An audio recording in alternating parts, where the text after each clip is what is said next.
कधीतरी cyber war सुरू होणार आहे, पण तो नंतरचा विषय जरी असला तरी तुम्ही इतक्या प्रकारच्या सायबर रिलेटेड केसेस हँडल करता.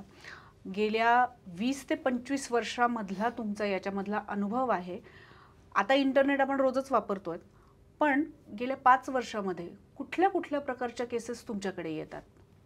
तर प्रिया, हा विषय खूप मोठा आहे. म्हणजे सायबर फ्रॉड, सायबर क्राईम्स आणि सायबर वॉर असा आपण हा पूर्ण असा जर त्याचा स्कोप धरला तर.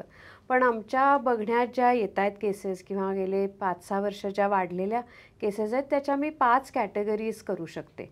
एक म्हणजे सगळ्यात जे आपल्याला अफेक्ट होणाऱ्या केसेस आहेत त्या म्हणजे फायनान्शियल फ्रॉड्स, ज्याच्यामध्ये आपल्या कुठल्या ना कुठल्या पद्धतीने आपल्याला मॉनिटरी लॉस होतोय.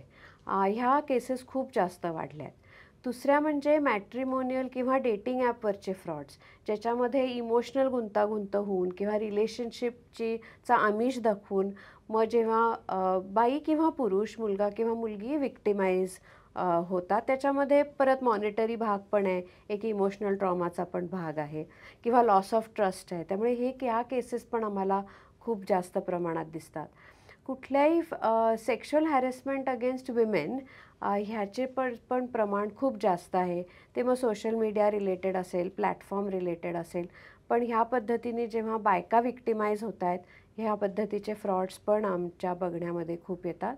आणि त्याच अनुषंगाने जशा बायका वल्नरेबल आहेत, स्त्रिया वल्नरेबल आहेत, तसे मुलांच्या बाबतीतसुद्धा सेक्शुअल हॅरेसमेंट, सेक्शुअल एक्सप्लॉयटेशन असे फ्रॉड्स पण खूप बघायला मिळतात.